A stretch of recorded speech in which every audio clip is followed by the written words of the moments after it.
Welcome, everyone. Welcome to the YIVO Institute for Jewish Research in person. This is our first in-person event in some 2 years, so it's pretty surreal, but I'm really happy to have you all here with us. And we also are simulcasting this onto a Zoom and onto YouTube, and we have over 100 people joining us online as well. So it's wonderful to be able to connect with folks here in person and online. For those that don't know me, I'm Alex Weiser, the Director of Public Programs of YIVO. And just a very brief word about YIVO before we get started. YIVO is a very special place for the celebration and contemplation of Jewish history and Jewish culture. We have an archive and a library of over 23 million documents and over 400,000 books, which are used by researchers around the world. We bring the world of those collections to life with public programs like this, with classes, with exhibitions. So we're so thrilled to have you all here with us to learn and to engage with this culture. We're really very excited to be celebrating this new book, Yiddish Plays, for reading and performance by Nahma Sandrow. Before we hear,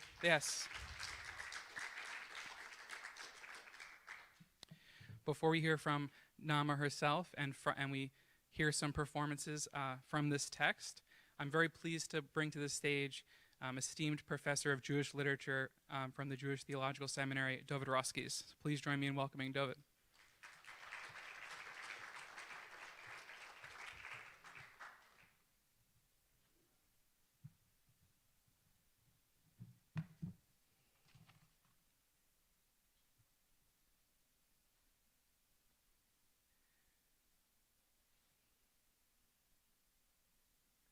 Baruch atah Adonai, Eloheinu melech haolam, שהחיינו וקיימנו והגיענו לזמן הזה.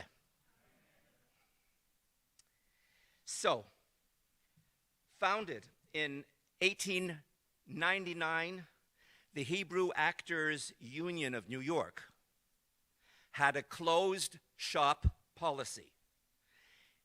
It was loath to admit new members.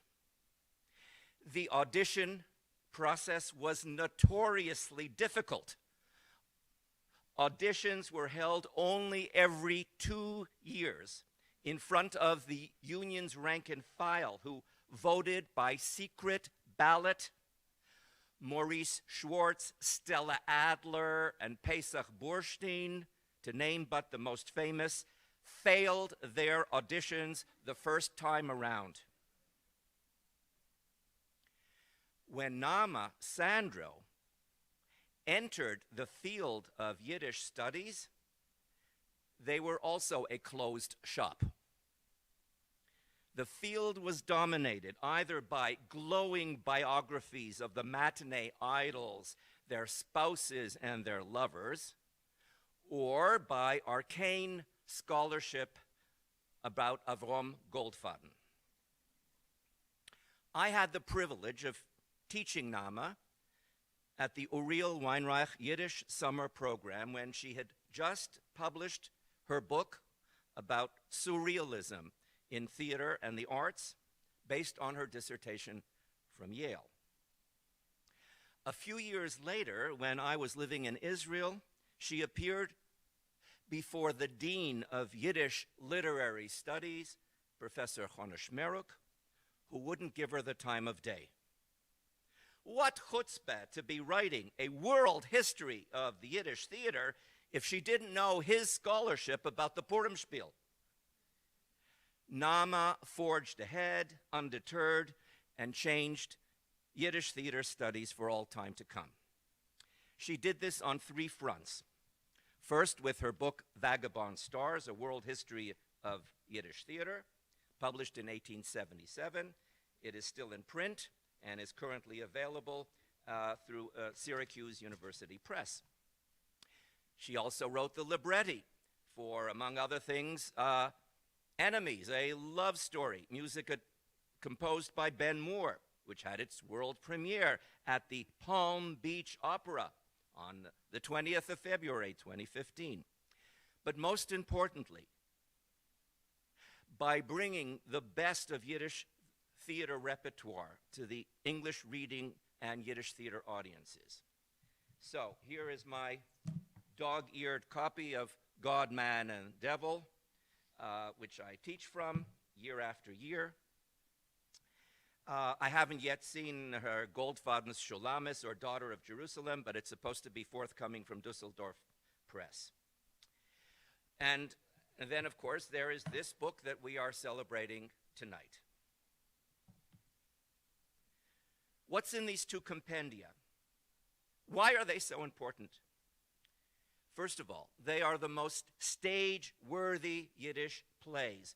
Not necessarily the most famous, like Ansky's Dybbuk or Leivik's The Golem, but certainly the most stage-worthy. Secondly, they are made in the US of A. God, Man, and the Devil, all 5 plays plus the 2 excerpts were written here in the United States. Everything that you will see performed was written here in the United States.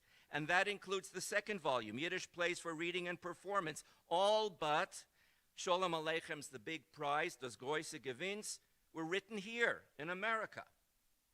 So for me, personally, who was raised on the myth that Eastern Europe was the only authentic source of Yiddish culture, discovering this repertoire through Nahma was the eureka moment. The professional Yiddish theater, with its greatest plays, with its resident composers, with its songwriters, with its sheet music, and later with its phonograph records, was invented here in America, and then exported back to Eastern Europe and to greater Yiddish land. And that's just the tip of the iceberg. Here's what else was made in the US of A. The Jewish labor movement and most of the stirring hymns that would be sung on May Day rallies everywhere. The Yiddish Free Press, covering the entire political spectrum from right to left. Yiddish humor magazines. The Yiddish urban novel and historical novel. The still small voice of Yiddish lyric poetry. Yiddish modernist poetry for an elite readership. The Yizker book. Not to speak, of course, of Yiddish radio, which flourished only here. So, what have I learned from Nahma and her work? That the crucible of Jewish collective memory was the American Yiddish stage, which means, for all intents and purposes, that the East European Jewish past, as we know it, was invented here. What are you about to see? A staged reading from selections of her superb translations. These are not historical artifacts. These are not feel-good pieces of nostalgia, but an example of American theater translated from one of America's most protean languages, Yiddish. Ladies and gentlemen, I give you Nahma Sandrow.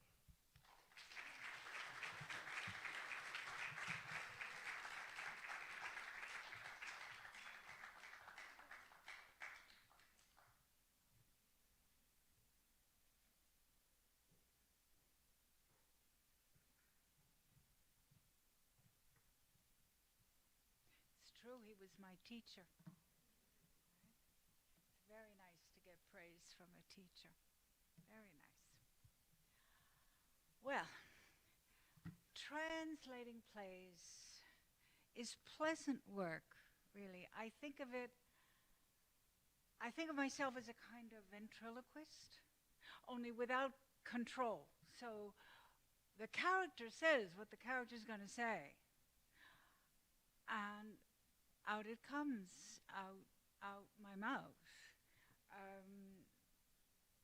which means then that it's to serve the Yiddish playwrights. And I have an image, have had this image for many years, that the Yiddish playwrights, beyond the grave, beyond death, if we could hear them, they're begging for somebody to read my words, hear my words, see my stuff on stage. And so this party feels like a party. This party is for the book, and it's for me, and it's also for Yiddish playwrights. Now, David talked about the beginnings. I started writing about Yiddish theater. I wasn't fully aware of this until we started planning this party.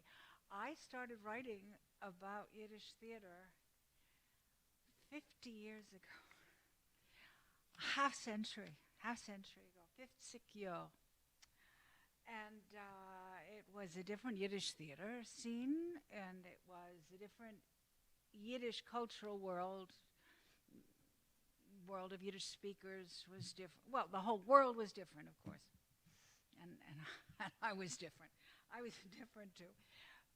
One indication of how different it was is that when I proposed a book about Yiddish theater originally, about 50 years ago, to Harper and Row, and they had published my first book, the editor's fancy assistant said it was ridiculous. There was nothing to write about. And people like Lucy Davidovich around the same period said, it's ridiculous, nothing to write about. Of course, what nobody could tell at that time was that I was part of a larger movement of people more or less my generation who were starting to turn and look at the Yiddish world, at the Yiddish culture, music and literature. And it was just in time. I was so lucky. It was just in time. I got to see performers who are gone, and performances of a kind that are gone also. I got to see Maurice Schwartz play Tevye, and it was dark. It was like an opera. I had never seen anything like that on Broadway. It was another kind of theater. I got to see Leon Liebgold do an old monologue about the tragic life of a drunken chazan, a drunken cantor, with rising to emotional heights vertically. I got to see an old-fashioned melodrama of a kind nobody does anymore, which terrible things happen to the characters. And then in the middle, a comedian comes out, and he comes to the front of the stage, he sings a funny song, and he goes back, and sad things keep happening. And I got to see vaudeville acts that are gone. There was Nellie Kassman, who was a cute and adorable little old lady, and she shimmied, and she sang dirty songs. I mean, not dirty, it was suggestive. Vera Rosanka, who billed herself the Yiddish gypsy. She sang gypsy songs, not in Yiddish. Pesach Burstein, whom people have seen, he was well known, who whistled. That was his main shtick. He sang, he danced, he whistled. These are acts that are gone. I saw them in theaters. I saw them in high school auditoriums and in old age homes. And of course, there were no super titles. There were no headphones. What there already was then, half a century ago, was that buzz, that steady buzz of people whispering to the people next to them, translation, that there was. And I got to interview performers, and I got to interview people who remembered going to theater, people who had gone to mostly to popular theater with families. It was part of their youth. They didn't think about art. It was a social institution, homey, and people who went only to the more intellectual theaters and wanted to talk about what the plays meant, and how afterwards people went out and discussed what the plays meant, the deeper themes. And I met people like Yossam Lotek and Icha Goldberg, and there were others too, people for whom Yiddish theater represented the highest of Yiddish culture, the highest aspirations of Yiddish literature as a high art, the Enlightenment, and therefore, for whom therefore a trashy show, trashy in any sense, Schund, was a betrayal, not just an offense, it was a betrayal of the community.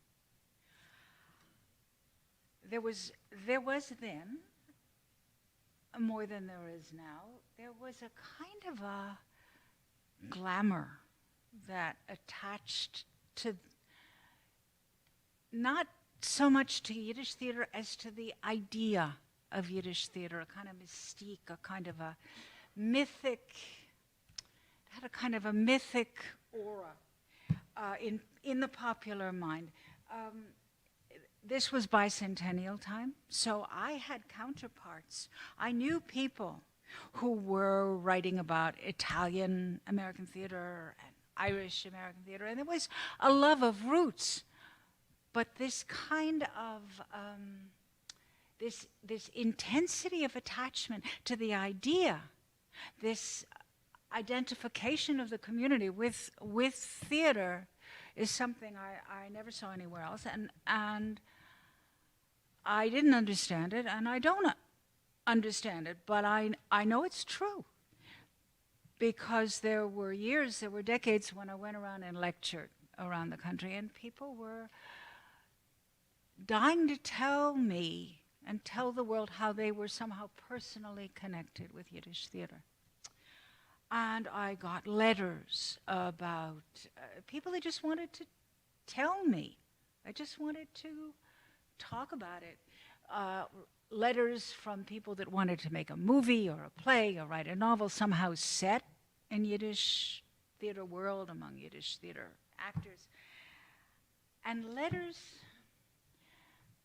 that I should have saved more of them. Letters usually from young people, not always, but from Jews, for whom learning about Yiddish theater was somehow a way in to learning about their culture and to being Jewish.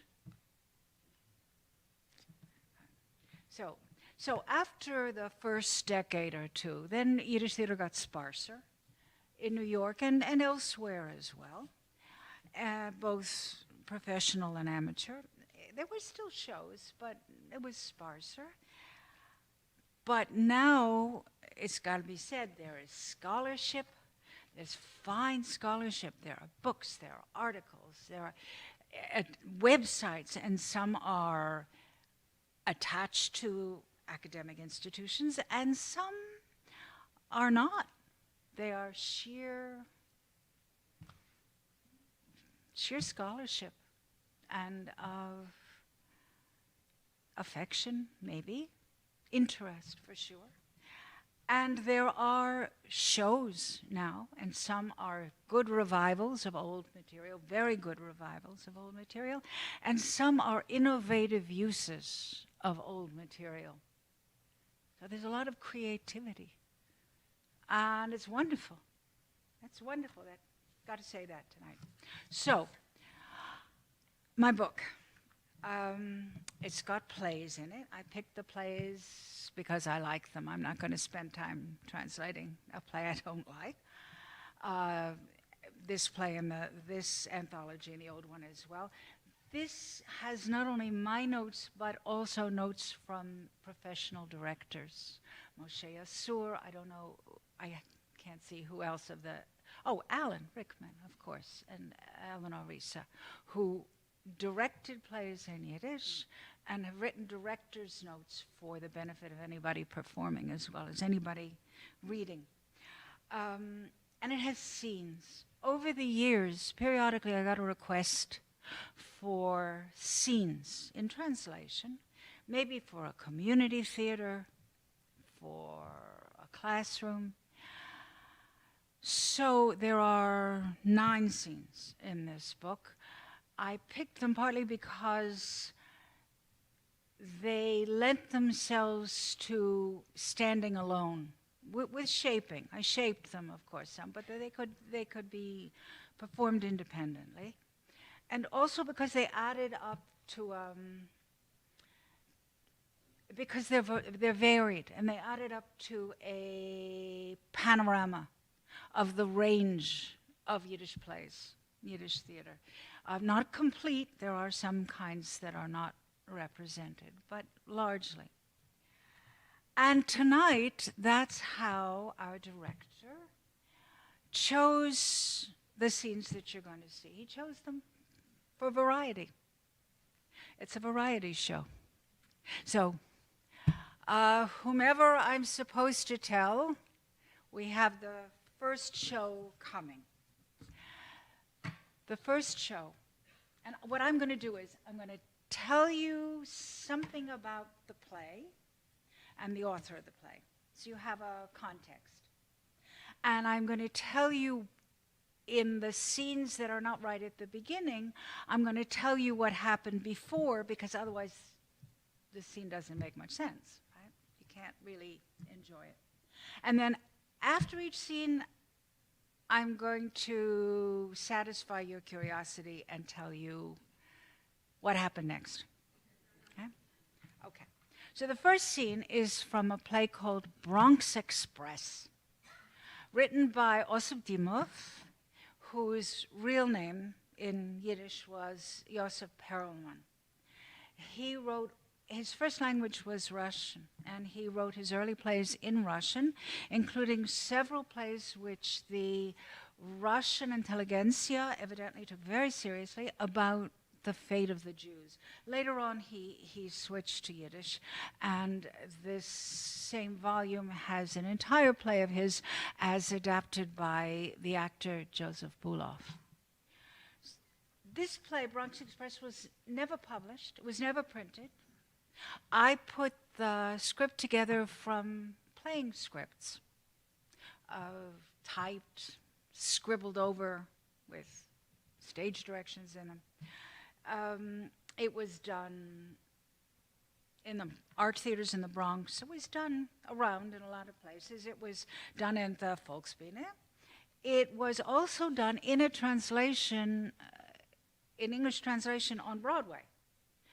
And you can see most of that script. Some of the pages are missing, but you can see most of that script in the New York Public Library.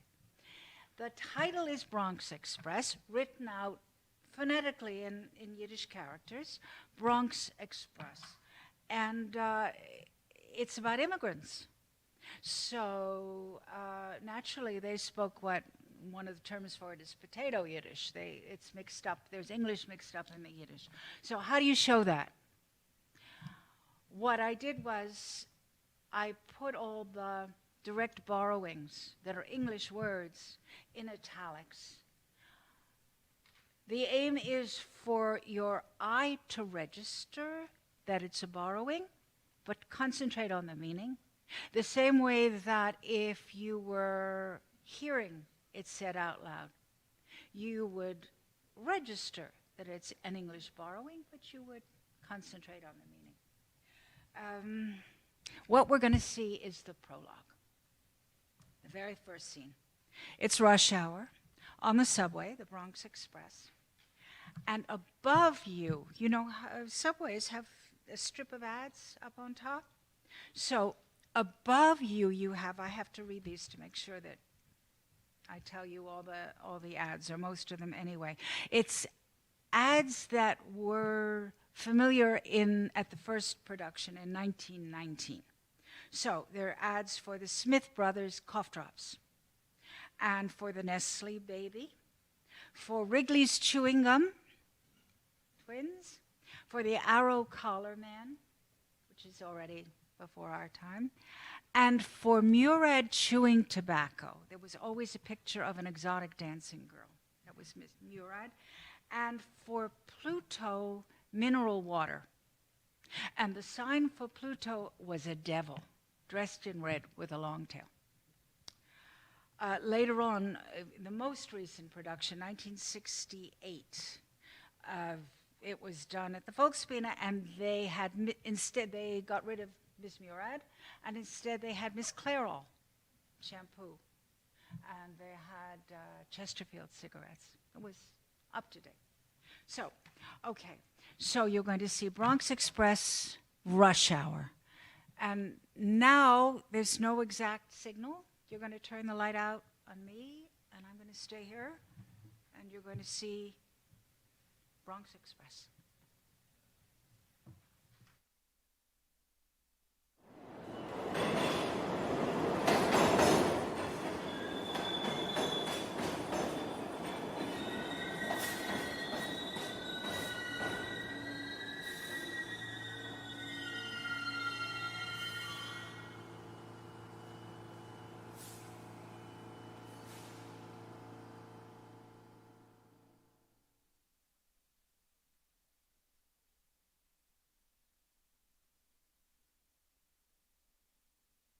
In the next car. Oh, wise guy. Galiziano. No good.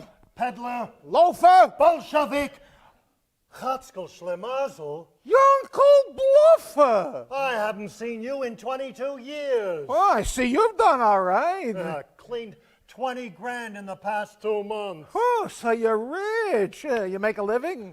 And you? I was working at Buttons. Still in the same shop, huh? Down Oh, the canal? you should see it now. Big, a whole building now. All this time with the Buttons, huh? Today is my anniversary. 25 years ago today, I started working in that factory. I made $7.5 million. 7.5 million? Buttons. Yeah, some record, huh? Yeah, well, your record is missing one button. Well, which one? That one. Oh, my wife forgot to sew it on. Ah, so you're married, huh? Oh, yeah, I got a boy and a girl. The boy will be bar mitzvah 3 weeks after Yom Kippur. When is that? You don't know when Yom Kippur is. On Wall Street, we're not interested in such things. And the girl has a young man now. How old is she? 18, she should live long. He's a Zionist. Oh, but nobody's supposed to mention it. That he's a Zionist? No, that he's her young man. Why not?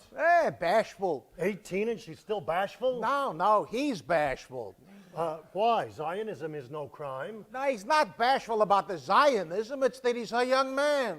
So let the girl explain it to him, huh? Nowadays, a new generation, they're crazy with Zionism, love, suffragism, psychologism. Let him be bashful, just so long he marries a fine boy. Moshe Polishuk, his name is. Yeah, he'd make good speeches if he could open his mouth. Does he make a living? Oh, sure, he makes a living.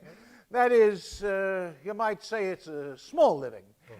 Well, right now, very small. But he's busy. What line is he in? He's interested in literature. Huh? You know what? Come back with me to my apartment. Moshe'll be there too. Yeah, he comes every Friday night for the gefilte fish, and the chicken soup, and the pot roast, and the stuffed derma. At home, they don't know about my anniversary. It'll be a surprise party, huh? I have an appointment on Broadway. Maybe I'll come later. Where do you live? In the Bronx, Prospect Avenue, 5 blocks from the station. Oh, you'll meet the Rebbe, too. Which Rebbe? My Rebbe, my old teacher, taught me in school back home in Polishani. Yeah, he came to America, too. What line is he in now? He's also in business. Huh? Well, he works for Moshe. Hey. And you're a Zionist, too? Oh, no. I'm a socialist. Yeah, all the way left and extremist. Socialist, what holds by Yom Kippur and Bar Mitzvah, huh? Well, Yom Kippur is Yom Kippur for the proletariat, too. How come you read the Yiddish paper and not the English? Oh, Yiddish is better. So I'm on my way home. I want 40 winks. I open the paper. I read the editorial. I am asleep from 14th Street to Harlem 160th. I walk in for supper refreshed. In other words, all in all, you're a happy man. Who? You. Me? Yes. What about me? You're happy. Sure. Aren't I? I tell you that with your buttons and your bashful young man and your pot roast and your editorials, you don't know what happiness is. Well, what do you mean? Let me put it this way. We came over on the same ship 25 years ago, huh? You went your way, I went mine. Look at yourself and look at me, huh? What do you see? Well, you gained a little weight. Who's talking about weight? I'm talking about the fact that I became a real American and you stayed a Jew from the Bronx. I'll put it another way. You made 7 million buttons and you walk around with a button missing. My wife forgot. That's secondly. Now, fourthly, what do you need a wife for anyway? I don't know. To cook supper? Go to a restaurant. To have children? But you already got children. Well, to sew on buttons? But she don't sew buttons on. Well, wife, to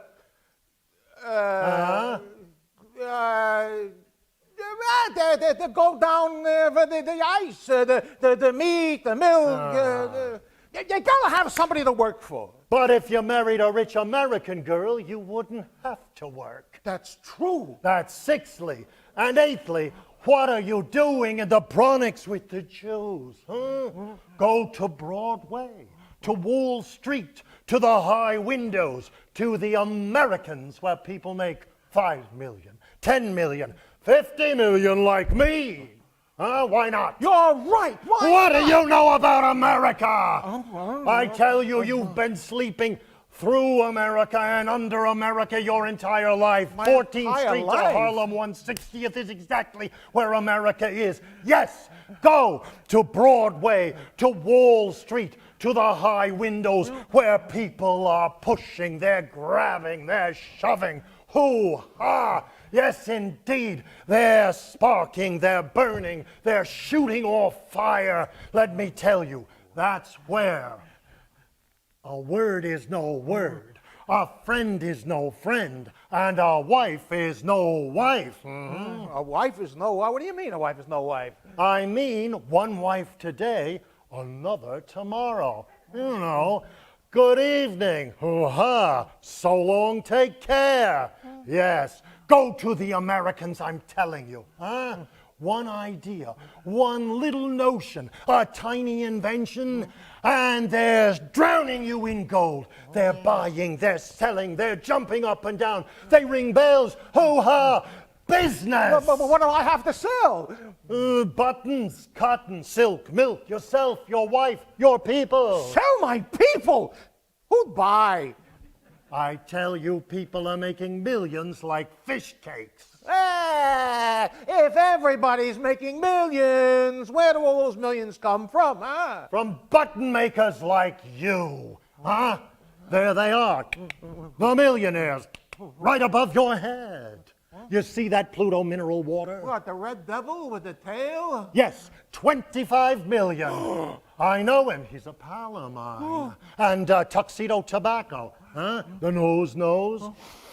40 million. And Arrow Collars, huh? He was a telegraph messenger boy. Who needs a collar? Do I need a collar? Do you? Bluff! And now he's worth 100 million. Yeah, that's right. And Aunt Jemima pancakes. Delicious, economical, convenient.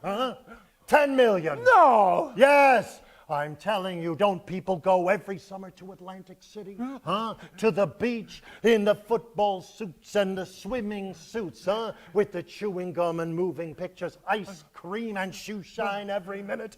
Do you have any idea what's happening by the Americans? Nestle, that baby, 200 million! And chewing gum, Wrigley's, 300 million. And Smith Brothers cough drops, 350 million. Both brothers together? Each brother separately. Together 500. And Murad tobacco? The pretty girl, Turkish in pants? 55 million. Nice girl! Beautiful girl! All this time I've been looking at her, I had no idea she was so rich. Too bad you married your old lady instead of hers. I had no idea those people were so important. What are you talking about? Those people hold on to America like this. Can't set a chain for the shuttle. Go to America, to the high windows, and rake in the gold like me. By the way, can you loan me $5? Sure, I got 5. What?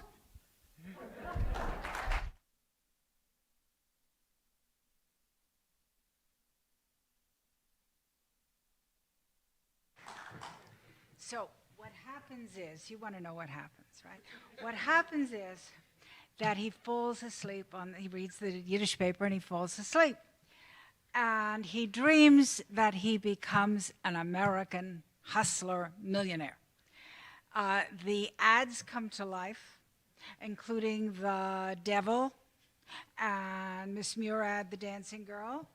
And what he finds to sell is he sells Yom Kippur to the devil.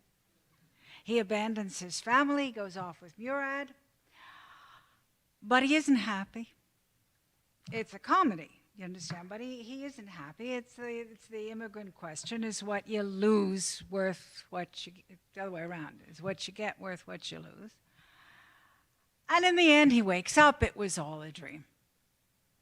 And his family meets him at the subway stop. Now, we're going to change completely. Next is not a comedy. Next play is Mirele Efros, subtitled The Jewish Queen Lear. It's by Jacob Gordon, who fled Tsarist police when he came here, and he was a revolutionary. He came, 1876 is generally considered when professional secular Yiddish theater began in Romania. And it was popular entertainments. 15 years later, only 15 years later, Gordon was here and he wrote his first play, and his clear mission, his conscious mission, was to elevate Yiddish theater into an art form. He knew the work of Tolstoy, he knew the work of Ibsen, and so did the intellectuals whom he drew in to see Yiddish theater for the first time.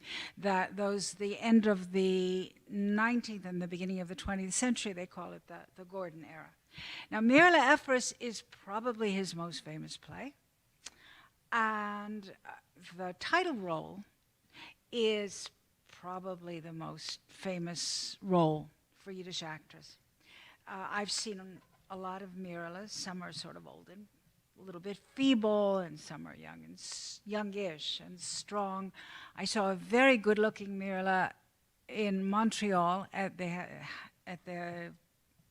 amateur theater in Montreal. Theater J in Washington, D.C. did this translation of Mirele Efros a few years ago, and their Mirele Efros was quite elegant. But she's a Jewish mother. Now, there are a lot of jokes, people make a lot of jokes about Jewish mothers. I do not make jokes about Jewish mothers. I am a Jewish mother.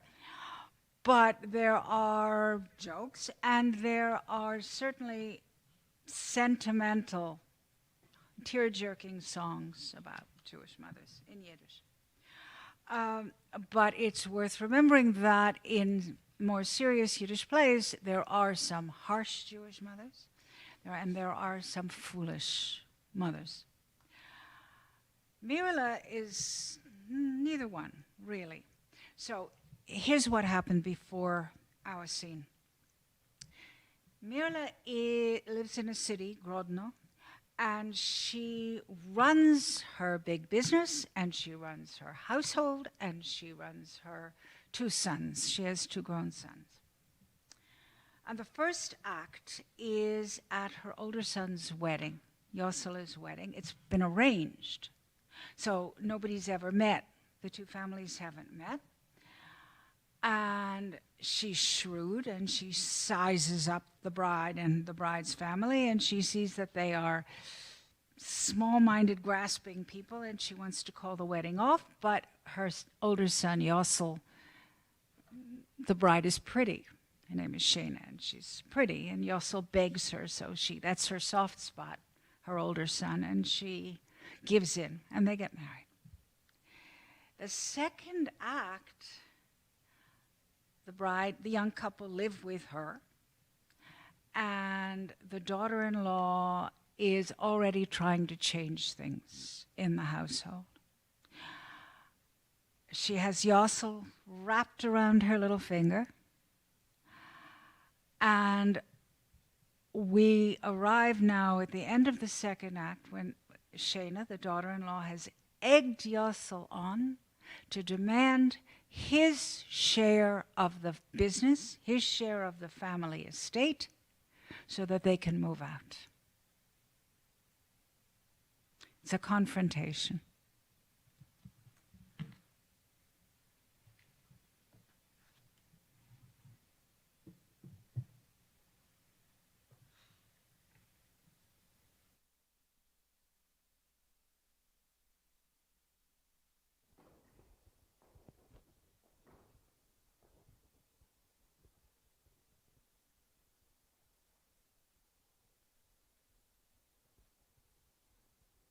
Shandel is right. You are no longer little children.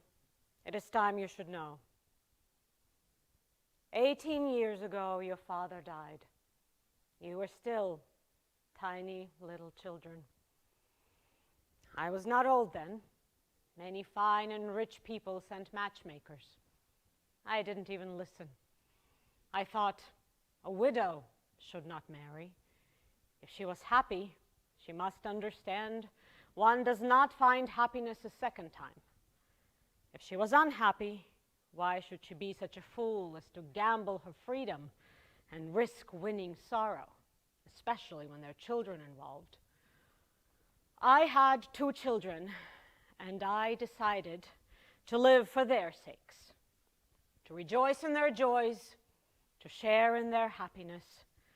But enough. I know your mother interests you very little. What you want to know is how much your father left you. I will show you the books. No one in the world knows the secret except for Shalman. Your father died of sorrow and shame because he had to go bankrupt. Yes. 60,000 rubles.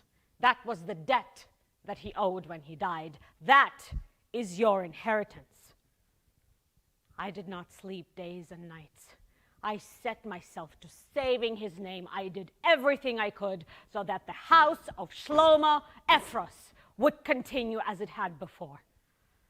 I showed men how stupid they are when they believe that a woman is a weak creature, that she could only be a wife or a servant.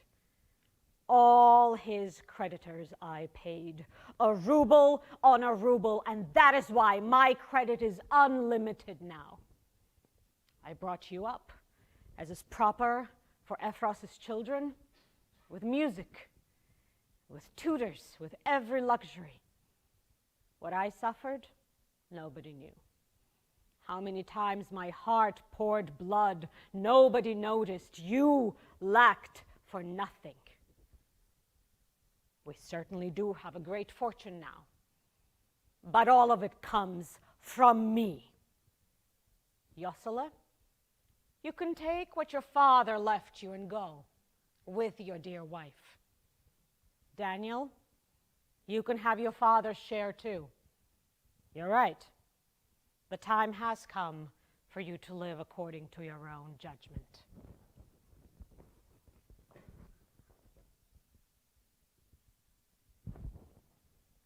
I wanted to say one more word. Now your heads are hanging, huh? I did not accumulate this money for my own sake. I don't need it. You want to be the bosses? You feel mistreated? Fine. I won't ruin your life. My happiness is when you feel happy. My satisfaction is when you feel satisfied. Tomorrow morning early, I will hand over the books and the documents and everything that's in the safe. You can sleep in peace now. Good night.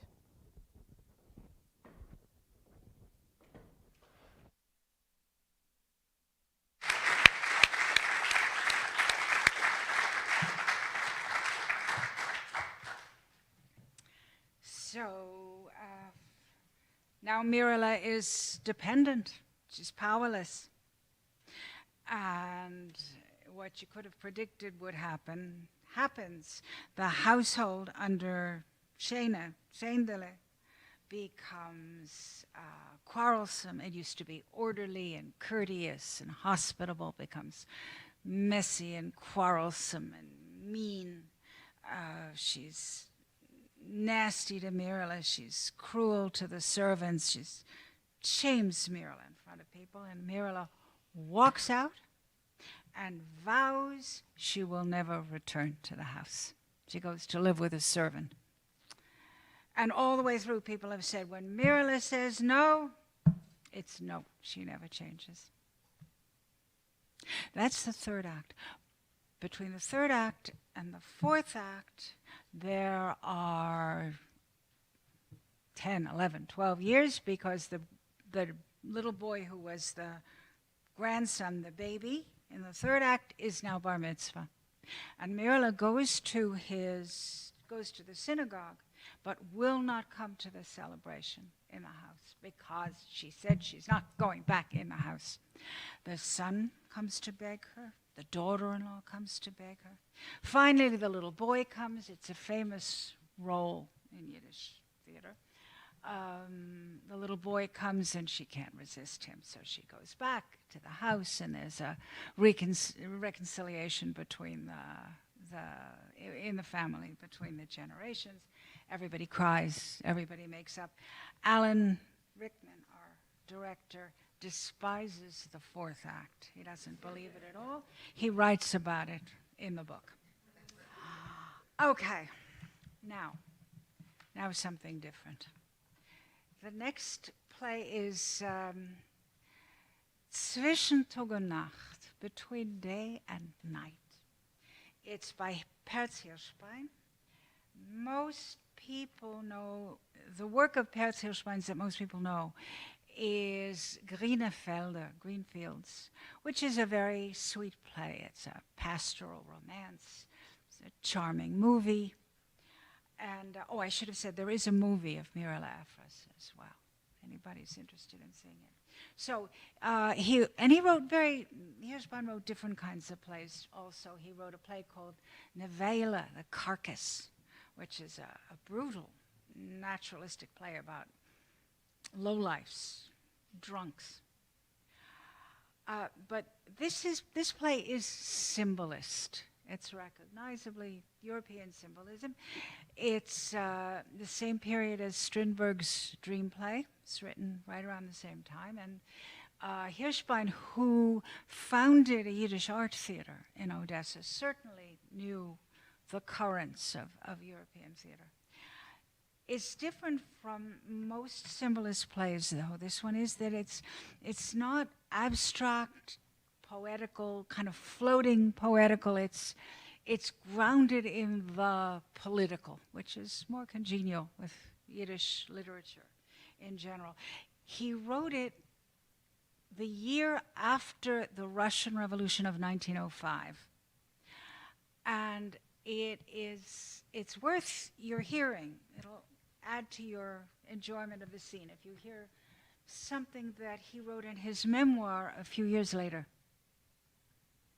So, remember, he wrote this play the year after, in 1906, right after the revolution. And in his memoir later on, he wrote, "The postnatal pain that followed the revolution of 1905 did not leave me in a very good mood.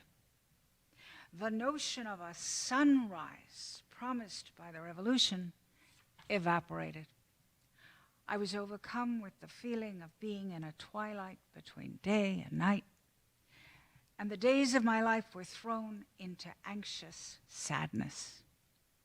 I have to say I am indebted to having that pointed out to me, that bit from a memoir by Ellen Peretzman, whose New Worlds Theatre a few years ago performed the same play in her translation.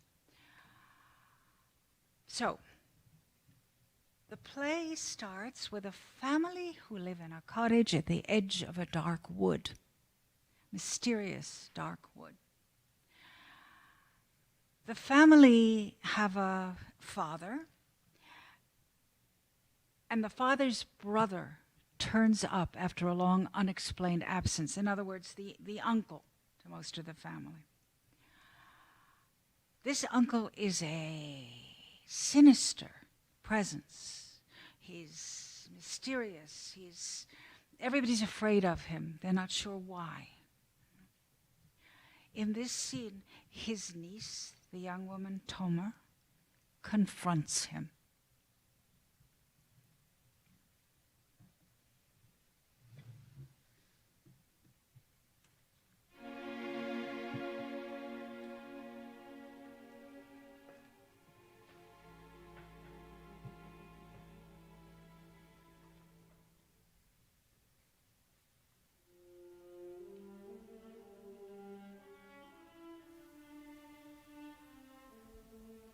Wait. Don't hurry off. Let me go, Uncle. Let me go. Go where? The moment has arrived. I take on my father's mission, the mission my soul has yearned for. Everything must happen tonight. I can wait no longer. I must run and fall at the feet of all humanity and beg them, weeping, throw off your ancient war between brothers. I will awaken in them an ocean of love and mercy. I am ready to thrust forth my breast so they may pierce it with spears. But no, that will never be. They will not harm the heart that brings them love. Come with me. Come. Come, help me bring the earth a beautiful new dawn. Your father's foolish ideas, my foolish brother. The people of the earth will drown in their own blood.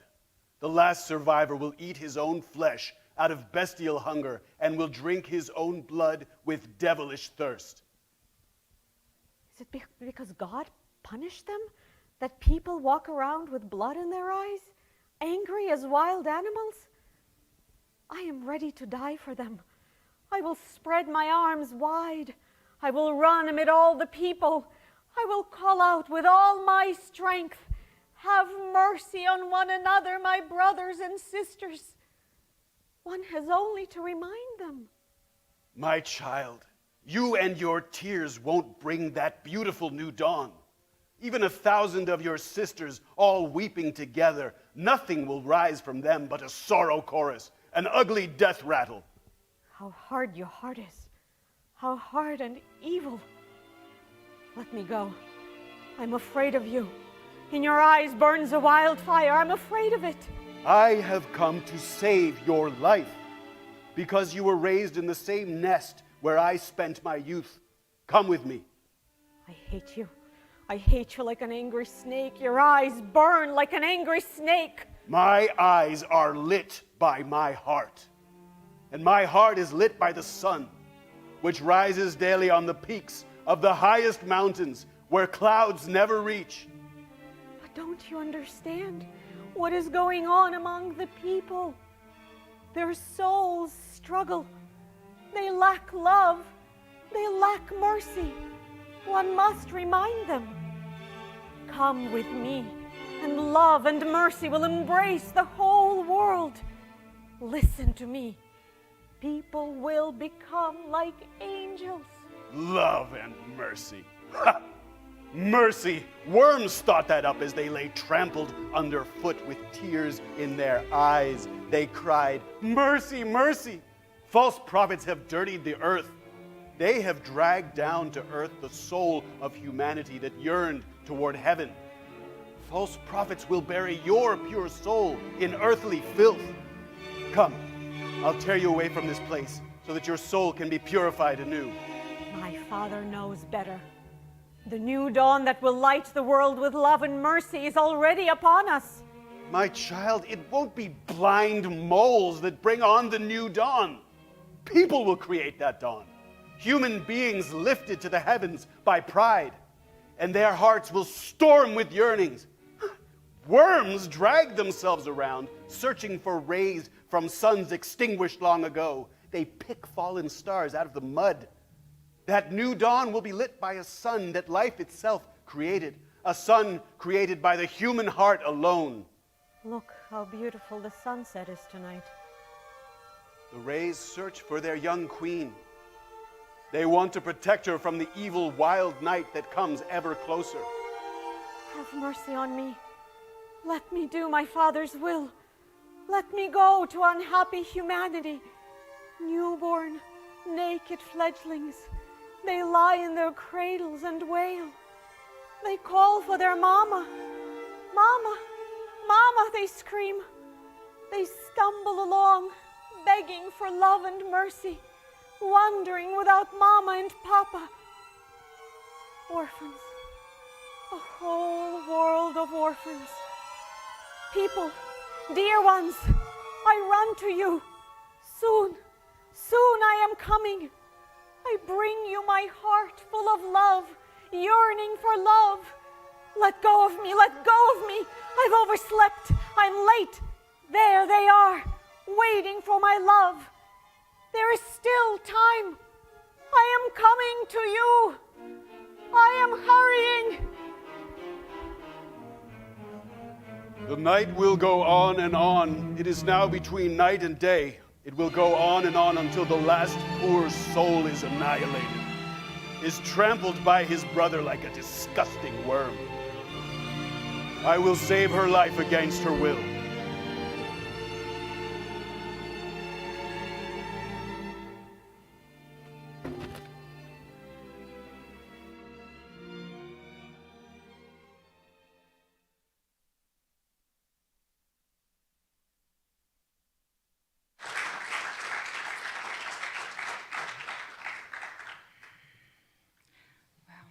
The end of the play, the uncle enters carrying his niece, carrying Tomer, carrying her body. And he says that she died. They killed her because of her father's misguided idealism. Right. Now, God, Man, and Devil, Gott, Mensch und Teufel. This is again by Jacob Gordon, and this time he's talking not about women's rights, but about capitalism. And he's also, this was another of his missions, you'll notice in this scene he talks about Dr. Faustus. Another of his missions was to acquaint the Yiddish masses with Western literature. So, in the prologue to Gott, Mensch und Teufel, Satan is in heaven making a bet with God. And he bets God that he can corrupt the most pious Jew on earth. And he's going to do it with money. So the most pious Jew on earth turns out to be Herschel, a sofer. He's a scribe. He copies Torah scrolls. And he lives in poverty with his wife, his wife's two nieces, who are young women, and his old father, a Batran. Well, Satan comes down to earth in disguise and gets Herschel's confidence and lures him into business and becomes his business partner. Herschel gets richer and richer and becomes obsessed with getting richer still. He gives up Jewish observance, religious. Gradually, it's all gone. He leaves his faithful wife for one of the young nieces. He is dishonest in business practice. He sets up a tallis factory, tallis, a prayer shawl, which is ironic, and he sweats his workers, and the working conditions are dangerous and terrible. So this scene is now already in the third act. And we're at the factory, just outside the factory. And there's been an accident. A young worker has gotten hurt in the machinery. And the young worker is Motole, the son of Herschel's best, oldest friend. And Herschel is upset. So Uriel, his business partner, leads him outside the factory to talk to him. You remember, Uriel is Satan in disguise.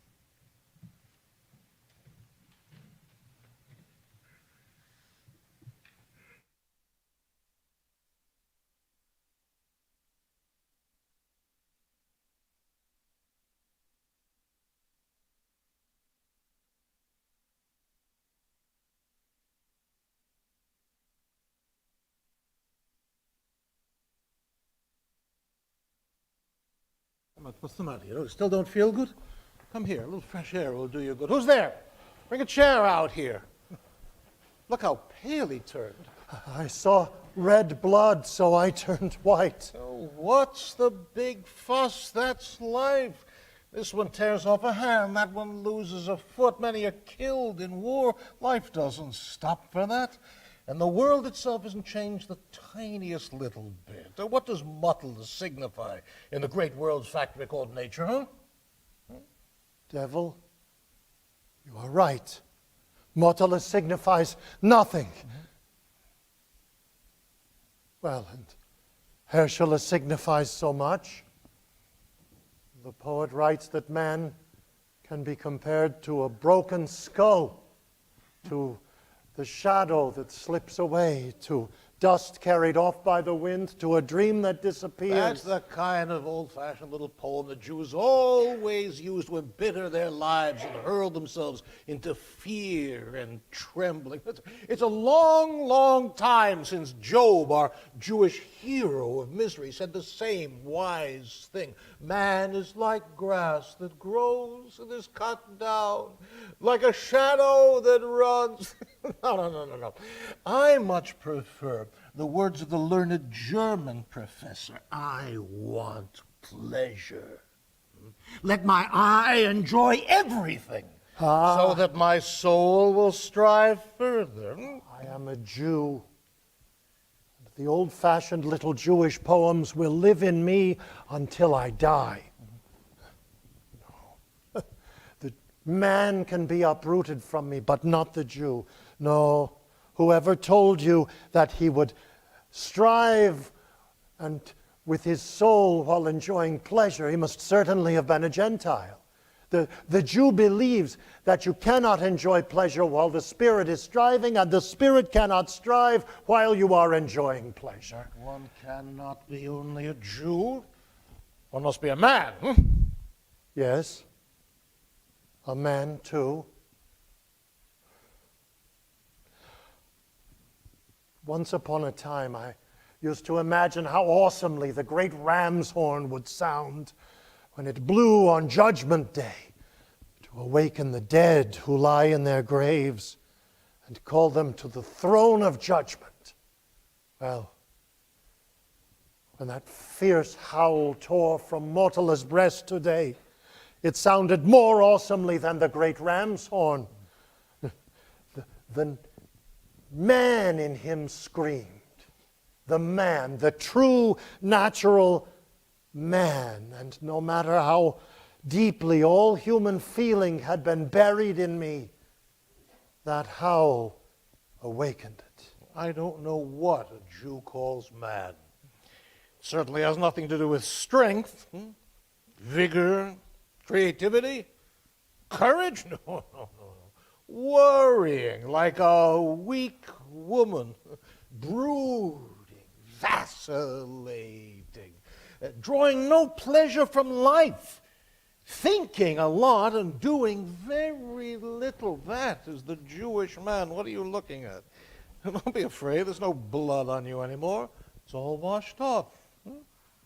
Washed off or not, his blood doesn't frighten me. When I saw your blood on me that night, it frightened me. I felt ugly, but his blood doesn't frighten me. I don't feel ugly. It hurts. I feel a sharp pain. Foolishness.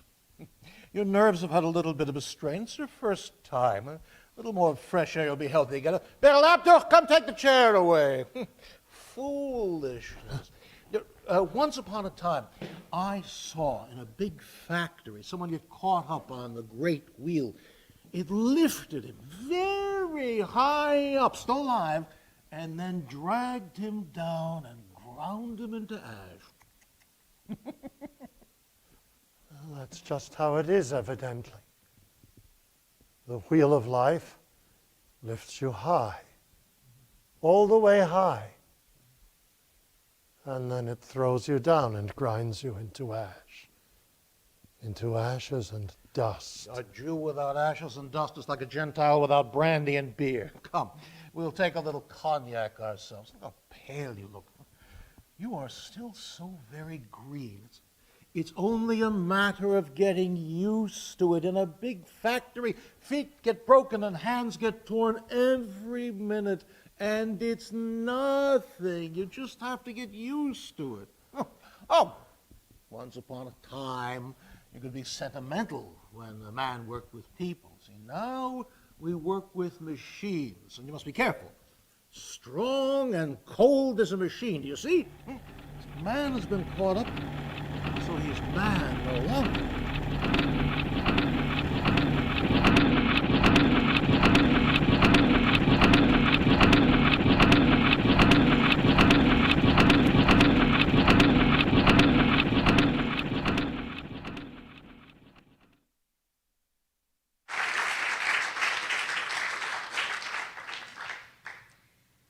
In the last scene of this play, Herschele is alone with his tall strongbox full of money. But he really is alone. Mottele died. Herschele's old friend, Herschele's father, Herschele's faithful wife whom he divorced, they are all out of his life.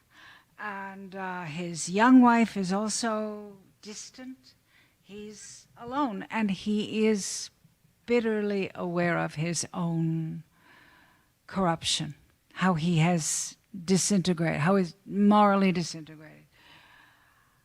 He recites from the Yom Kippur liturgy, in which one is called upon to take an accounting of one's behavior.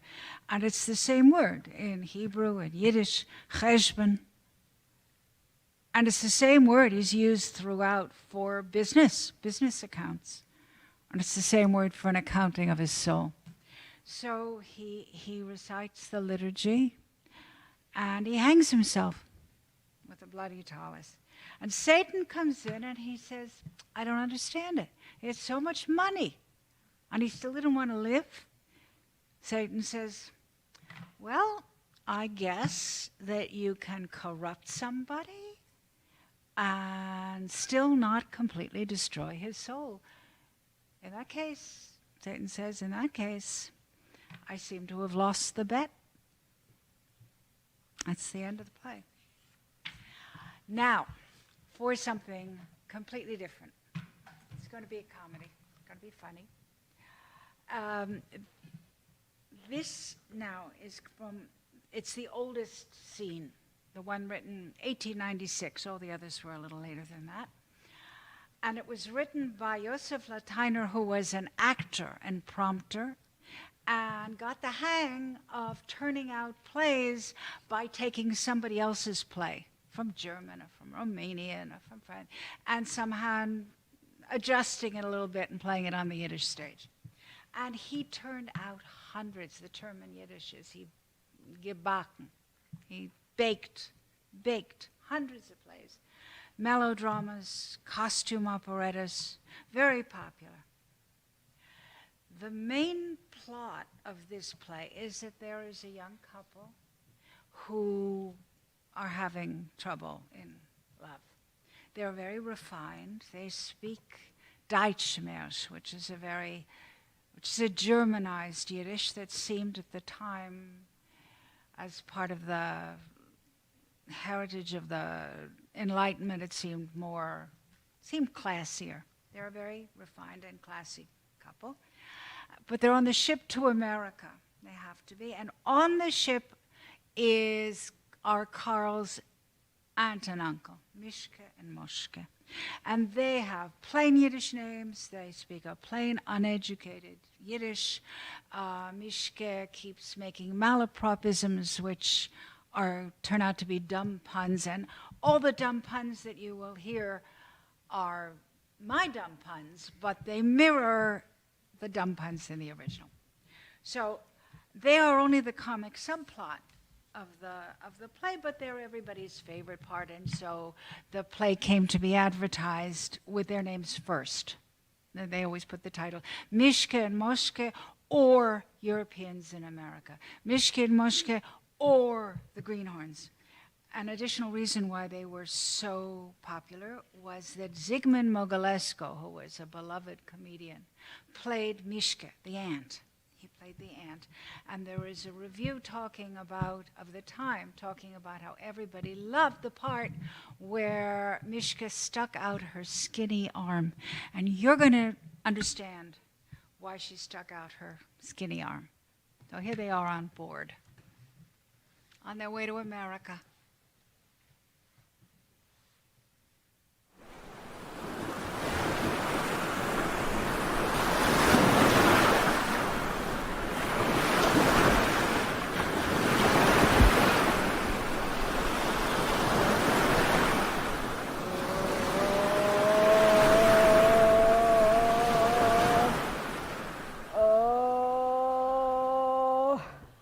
A black year on Columbus. Moshke, I'm dying. Die, Mishke, die. They'll throw you overboard with a catch. You're just seasick. What do you mean, seasick? I see fine. Oi. Oi, there's nothing wrong with my eyes. What I see that you were thinking when I die, you're gonna marry some young girl. Oi. You wait, you bum. As many years as I don't die, that's how many years you should become a chandelier. Hang by day and burn by night. Oi. Oh, this is what happens when you trust a man. I'm gonna stay alive just to spite you. This is what happens when you trust a man. He couldn't find a real ship to spend the money that I slaved for. No, he had to have a kind of a rocking horse. A rocking? And this is a ship. Will you march in there when you tell them to turn this rocking horse around and to ride me back to Kishinev? You march in there when you tell that one with the red pot on his head. The captain? The one with the red cap on his head. The captain? Kaplan, Goldberg, whatever his name is. You come in there and you tell him I want to go home. Maybe you want them to just fill in the ocean for you so you can just walk across. Why not? Oi. Ooh, when I was a little girl, they used to talk about a building, a bridge, that they could ride a streetcar to America. Building a bridge. Oh, Moshke, but if America is all the way at the other end of the earth, then all you really need to do is just dig down to it. Ooh, there was a man in Kishinev, and he tried to dig down to America from his cellar. He was sure that if he kept digging, he'd get there in the end, but water kept flooding in. Couldn't he figure out some way to pump out the water? The more he pumped, the more it ran in. The whole town could have drowned. They had to fill in the hole. If it was that easy, anybody could get to America. You wouldn't need papers from a consul. Or a ship. Or Ellis Island. Yeah, if a letter didn't come, you lowered yourself down on the rope and you, Yankel, you owe me a letter. And if the money still didn't come, you went down on that rope all the way to America. With someone holding on to the end, of course. Naturally. But listen. If when you are at home, America is on the ground, then when you're in America... And in America, really, you're in the cellar at home. Or it's over your head. You know, if the people who don't write letters, America is further down than under the ground. Moshke, the ship is sinking. What are all those people doing running around on the deck? The deck. In English, it's deck. Huh? Oh, they're going to get inoculated. Let them do that to the herring. I was already immaculated and measulated and also shot. No. But America's a new land, and everybody who comes to America becomes a new person and needs a new inoculation. And when they say shot, it's shot. So come on. Where? You got to get inoculated. So, Wait!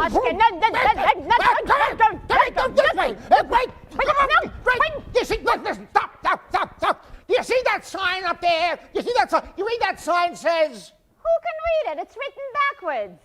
That sign says that anybody who refuses to get inoculated in the arm gets shot in the tongue. A plague, what am I gonna do? What are you gonna do? You do nothing. The doctor will come in, he'll roll up his sleeves, he'll take out his little knife, he'll go pick. May you have 100 rooms, you and your captain and your doctor together, and every room 100 beds, and in every bed 100 people, and may you shake with fever from bed to bed and from room to room with no rest every year that nobody gets near me with a pick. What are you going to do about it? What am I going to do? I'm not going to say anything, but if you don't get inoculated, they're not going to let you into America. Look at those people over there. They got their shots already, and they're already healthy.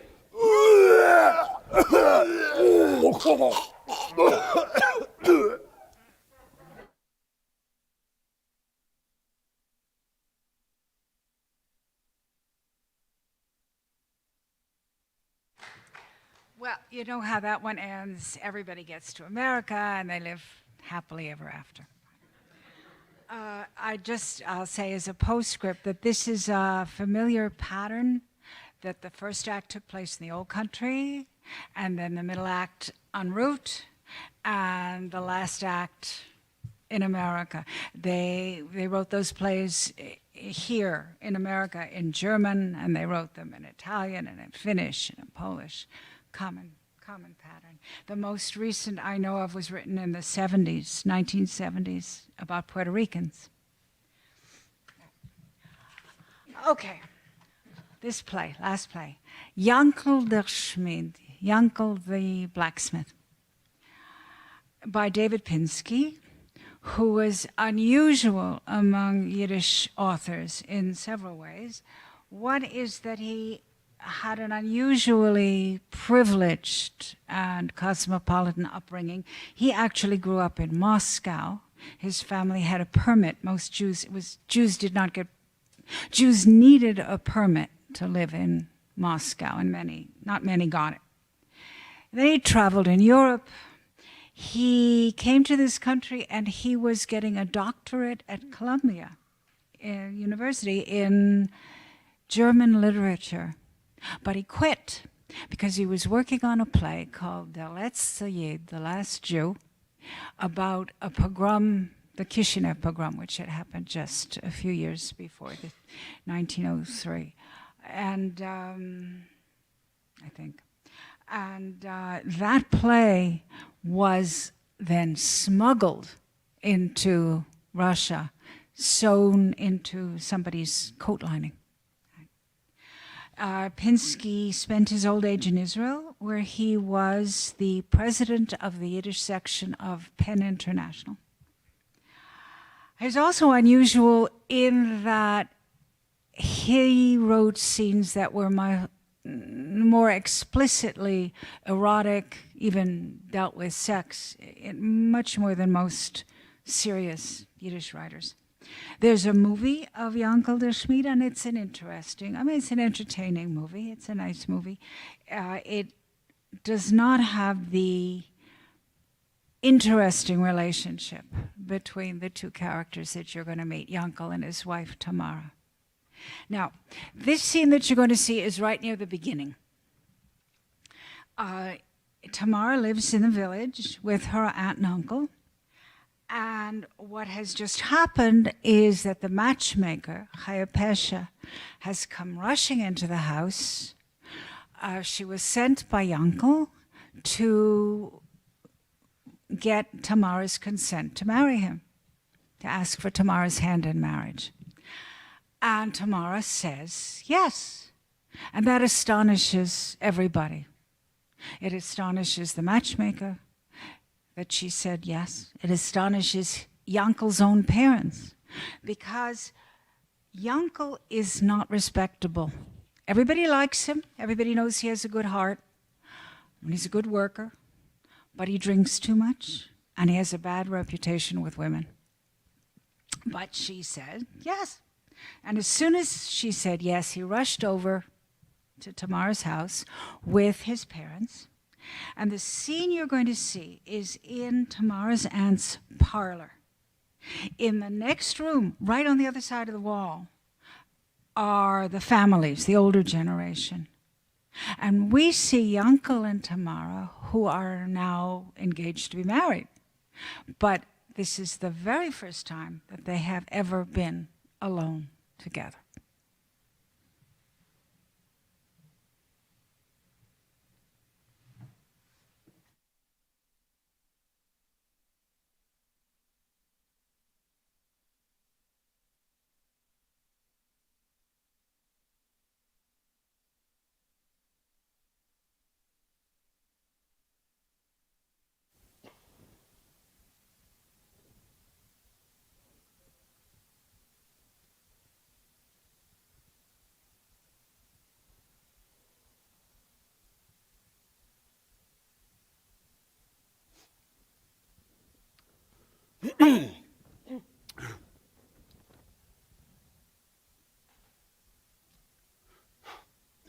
Can I smoke a cigarette? Maybe I'll find my tongue. Didn't know you were the shy type. That's right. You say something too. I don't need a cigarette to do it.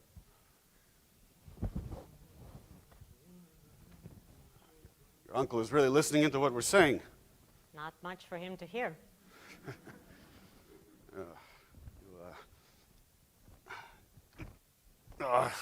You'll think I can't count to two. And can you? Even higher than two. The devil, I can't seem to make my tongue work right. I don't know. The cigarette didn't help? It's not even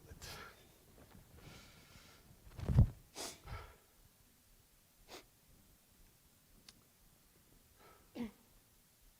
Tell me, what put it into your head to send the matchmaker to me? And even to push Chaya Pesha to rush so? That's right. That's good. Now I'll be able to talk. Listen, Tamara. How do I tell you? I won't be able to get myself out of this. A plague. I can't seem to talk so the words come out right, but you'll understand all right. You'll understand. You tell me, why have I gotten rid of all my nasty ways lately? I had no idea you had gotten rid of them. As I am a Jew, as I stand here, I have thrown them away. Probably because you've grown tired of behaving as you used to behave? Oh, no, not that. No, I was, how do I tell you? I was longing for you. Longing for me? How did that happen? See, then you know it. You know it ever since I saw you at Leah the Seamstresses. From then and ever since then, you've been, how can I say it? Like baked into my heart. You believe me? You believe me? I mean, I stand here and your voice is in my ears. I bang with my hammer and I hear your voice. Do you believe me? I had no idea my voice was so loud. No, of course not. It's like such a quiet and somehow so quiet and happy, and somehow it got into a misery when a person can't talk. How do I tell you? Somehow it warmed my heart. Listen, Tamara, you must know. I know about girls. I've already gotten to know a lot of girls. I don't need to tell you that. You must know. But I've never felt anything from them like what I feel with you. Every girl was like a toy or a plaything, some kind of game to me. How do I tell you? I am a person who is full of fire. A person who's full of gunpowder. And every girl was like a match. The gunpowder would light, explode, and nothing left. So I never got married yet, even though I am, to tell you a secret, 32. But you have affected me altogether differently. Altogether differently. How do I tell you? I feel somehow extinguished. I feel like somebody has poured ointment on my heart. It's so soft like butter, so soothing somehow. But why go on and on? Since I met you, I've been ashamed of my own self. That is the best thing you could have done. And you got rid of your old good deeds. Thrown them away as I live. I said to myself, you drag yourself around with her in your head. I meant you. So stop acting like a pig. And finish, done. As if I'd never carried on at all. That's very good. Good is nothing. You don't know how good it is. I feel like an entirely different person. Oh, Tamara. I feel like an entirely different person. Listen, you're going to laugh, right? I haven't stopped thinking about you. Not once.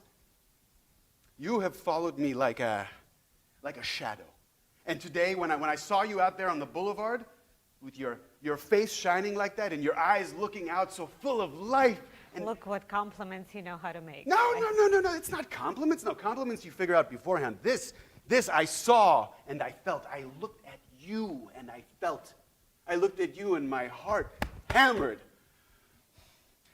And so I said to myself like this, I said, what will be, will be. I'm going to send Chaya Pesci to her, and from thought to deed. And I still can't get my head around it, that you didn't just throw her out of the door. I mean, you must have, I can't believe it. That is the truth. Chaya Pesci didn't make a fool of me, right? Of course not. Otherwise, you wouldn't be here now talking to me. Oh, you don't know how should I tell you, how happy I am. Tamar, you will not regret it. I hope not. No, you won't. Never mind, though. But I still can't fully wrap my head around how quickly it all went. I mean, you must have known what kind of a piece of goods I was. How come you didn't just kick Chaya Pesci out the door? You want to know? Yeah, I guess. You are handsome and smart and good. I knew that. I thought it over. It's not impossible that in the right hands, your good qualities would conquer the bad. And I live with my aunt. Yeah. Settling myself was impossible because for the last year and a half I ran the household for my sick father. Yes, I understand. And life with my aunt is not so sweet. Yes, I knew this. In fact, you know what? I guessed that. You guessed right. Oh, Tamara, you will not regret it. Listen, Tamara, you don't know me yet, okay? You've always heard that I'm a bum and I don't know what. I'm not going to die any of that. I'm not going to deny it. That's what I was. Some kind of demon sat inside of me and pushed me and made me act like a bum. But when that demon let me be, I became an entirely different person. When that demon would let me be, I would even go into the study house sometimes and hear a chapter of Talmud or ethics or Proverbs, or even hold a holy book in my hand. I didn't know that.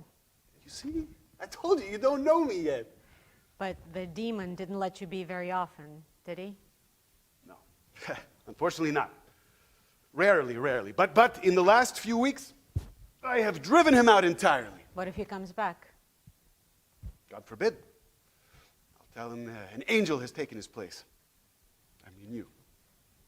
A demon is stronger than an angel. No, never. No, not in Torah, not in Proverbs or ethics. No, an angel is always stronger. But really only in Proverbs and ethics. No, don't say that, okay? Don't talk like that. I want to be a different person and I will be. There's no more demon inside of me. You will be my kosher mezuzah. My Sabbath song.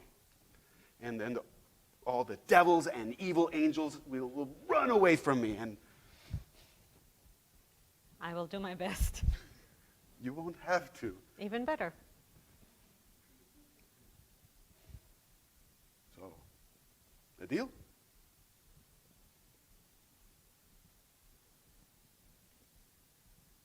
A deal.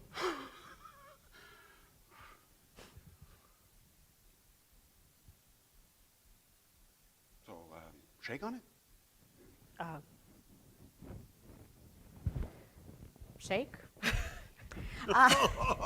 You don't know how happy. Don't squeeze so hard, please. Tomorrow, Tamara, you don't know what I feel. Listen, I want to tell you something. Just don't be offended, all right? Mm-hmm. Once the gunpowder was lit, once I went with a girl, one of the girls from that time of my life. We went in the woods, so you understand. And well, she was a pretty girl, and what they call a nice girl. And for a long time, she didn't want to go with me. And that got me very excited. Whenever I saw her, I used to feel like a wild animal. And eventually, she stopped. She lost her stubbornness, and she went with me into the woods. And the whole way, I felt the blood was cooking in me so strangely. And when we got to the woods, I felt a blow on my head, and I lifted her up in my arms, and I bit on her dress with my teeth, and I howled, and I yelled and snorted like a wild boar, and I ran into the woods. Why are you telling me this? Why are you telling me this? Why am I telling you this? Why am I telling you this? Because I feel I could lift you up. I could yell. Oh, I could yell. What? Because I feel like I've become a new person now. A new person. Oh, please understand. I feel exactly as if I had somehow thrown off some sort of heavy weight from my back. And oh, Tamara, if you knew. You still haven't talked it over?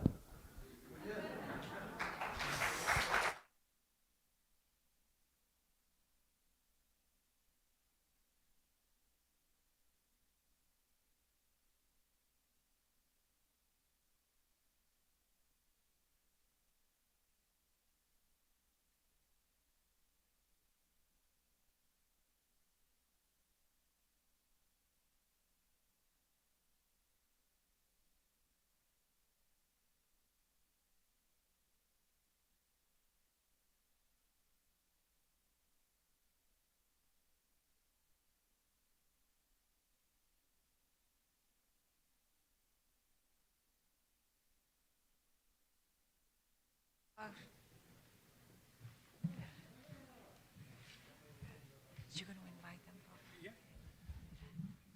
Thank you, everyone. Now, please join us for some wine and some cake in the hall. And we've got books for sale. I think Nahma might sign them.